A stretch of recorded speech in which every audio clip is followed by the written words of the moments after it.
ஒரு நாளைக்கு ஒரு மனுஷனுக்கு 2 லிட்டர் யூரின் வரணும். இப்போ நீங்க 3 லிட்டர் தண்ணி சாப்பிட்டா தான் 2 லிட்டர் யூரின் வரும்.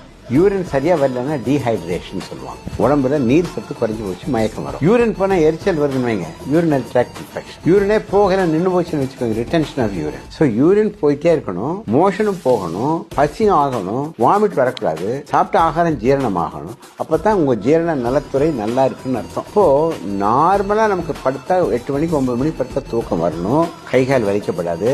அப்போ ஜாயிண்ட் நல்லா இருக்கணும், மசில்ஸ் நல்லா இருக்கணும். சார் உடம்பு நல்லா வச்சுக்கோங்க சார். என்ன பண்றோம், சாப்பாட்டை ஒரு பொருளாக நினைக்கிறோம். சாப்பாட்டை நீங்க எப்படி ஒரு பெட்ரோல் நினைக்கிறீங்களே, பெட்ரோல் கலப்படமான பெட்ரோல் போட்டவங்க வண்டி ஓடுமா? அப்போ கலப்படம் இருக்க ஆகாரத்தை சாப்பிட்டு இந்த வண்டி எப்படி ஓடும்? சரி, ரொம்ப கஷ்டமான கேள்வி கேட்கிறேன். உங்க உடம்பு தானே உங்க மூலதனம். ஒரு காரினோட விலை 50 லட்சம்ங்கிறாங்க, பென்ஸ் கார் 1 கோடிங்கிறாங்க. இந்த உடம்புக்கு என்ன விலை கொடுக்கறது? 2 கோடி 3 கோடி கொடுக்கணுமுங்க. உங்க உடம்போட விலை என்ன?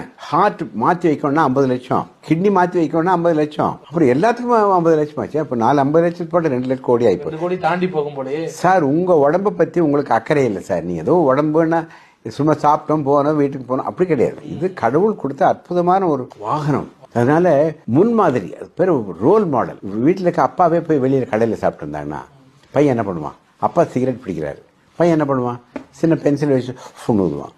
ஸோ நீங்கள் உங்க குழந்தைகளை நீங்க வளர்க்க தெரியணும், இல்லைன்னா குழந்தைய பெற்றுக்கூடாது. குழந்தைகள் தினம் குழந்தைகளுக்கு மோஸ்ட்லி இதை கொடுக்கறத அவாய்ட் பண்ணணும். போய் கடையில சாப்பிடலாமா அப்படின்னு கேட்டீங்கன்னா, நிறைய கடைகள்ல வியாபாரத்துக்காக ருசியை போடுறாங்க. அதிகமா சர்க்கரை உப்பு போடுறாங்க, ரொம்ப காரமா போடுறாங்க. அதனால நமக்கு திருப்தி ஏதோ ஒரு நாளைக்கு சாப்பிடுங்க, தப்பில்லை. வருஷத்துல 1 நாள் 2 நாள் போய் சாப்பிடுங்க.